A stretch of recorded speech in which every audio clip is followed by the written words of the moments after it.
For my next trick, I need a shuffle pack of playing cards here.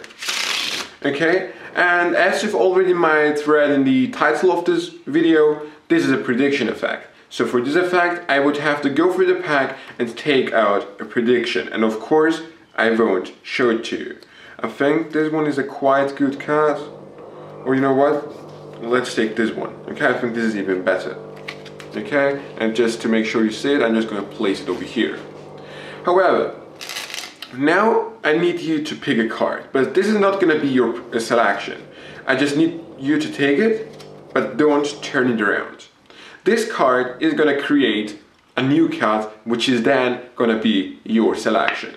I'm just going to riffle the cards with my thumb through the edge here, and I need you to call out stop whenever you want to. Stop here, perfect. Now this card gets right where you wanted me to stop. And by the way, the reason why I didn't show you the card was just not to confuse you. But of course I can show it to you. It is the Queen of Spades. But as I've said before, don't memorize it. It will just confuse you. However, this card is going to create a different card. The way we're going to do this is actually very simple. Since it's in the middle of the pack, it is in between two cards. Okay, one card beneath and one card above the Queen of Spades. The top card is going to create the value of your new selection. In this case, it would be the 4. The bottom card is going to tell us the suit, hearts. So your selection would be the 4 of hearts. Okay, so random selection, the 4 of hearts, please memorize it. Now, I would give the cards to the spectator so he can go through the pack and find the 4 of hearts. But I think it is a little bit harder to go through 51 cards and find out the 4 of hearts where it is. So I think it would be easier if I just reveal my prediction, because it is in fact the 4 of hearts.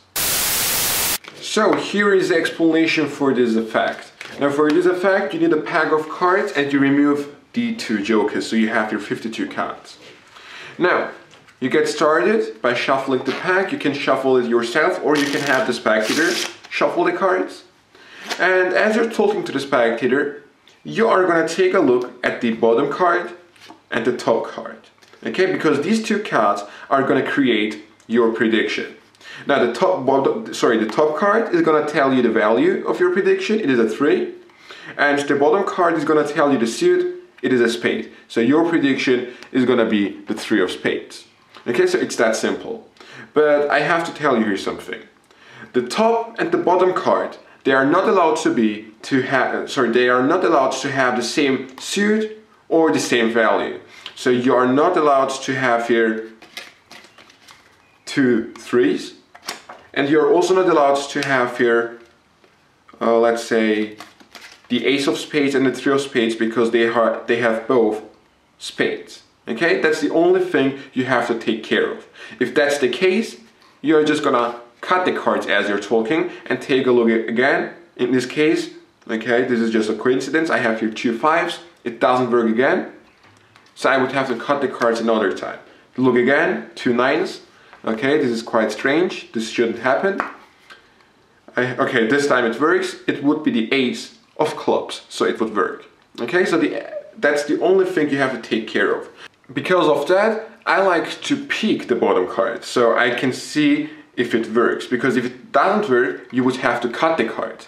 And if you would spread the cards to, if you spread the cards to look the bottom and the top card, and if they don't match, like if it doesn't create a right prediction, you would have to close the spread and cut the cards, and this is kind of awkward, okay? And because of that, I like to peek it, so if it doesn't work, I just cut it, okay? So I can peek it again. In this case, I have here the 5 of hearts, as you can see, and this works. This is perfect, and now I continue. Now I'm gonna say that this is a prediction effect, and I need a prediction. So I hold the cards towards myself, so the spectator can't see the faces, and I'm trying to find the 5 of hearts. Okay, whenever I see it, I stop. And usually I take the card above the 5 of hearts and I say that this is gonna be my prediction. And then I say, you know what, I think this is a better prediction. So it really looks like I'm taking a card out of the pack randomly.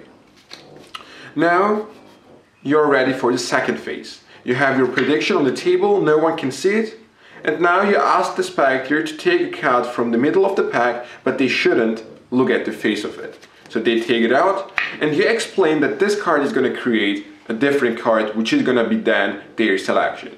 You riffle down through your thumb, and you want them to call out stop, stop here, place the card wherever they want you to stop. At this point, you need an excuse to turn around this card so you can replace it. Of course, the spectator doesn't know that you're going to replace it. They just see you turning around the card. My excuse is, like, I want the spectator to see which card this is. So this is my excuse for turning around the card. And as you're explaining to the spectator what you're doing, so I say, I can show you this card, but I didn't want to confuse you. So this is kind of the thing I say to the spectator.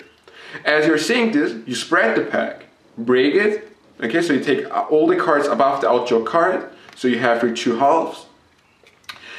You turn your wrist, so you turn around the outdraw card, so they can see it is a 9 of spades, and you place it on top of the pack, okay? So you're here, take it, turn your wrist to show the 9 of spades, it goes on top of the pack, okay, so you place it on top of the ace of hearts, one of the cards you picked at the beginning.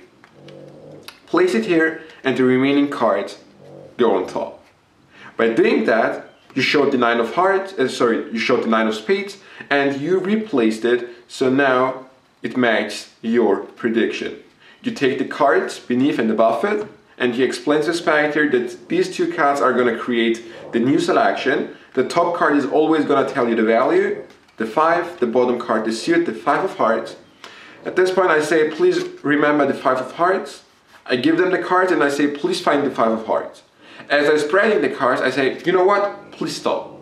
I think it is harder to go through 51 cards and try to look at your selection. I think it is easier if I just reveal my prediction, because it is in fact the 5 of hearts. And this is gonna be the end of the trick. Okay, and that's basically it. The only thing that might annoy you a little bit is to keep track of the top cards so they can't be of the same suit as here or the same value, but that's the only thing. But I don't think it is going to be that big problem, because the end result is going to really amaze your audience. That's been said, I really hope you enjoyed it. If you did so, please rate the video with a thumbs up, and that's it. I hope you enjoyed it, and I see you next time.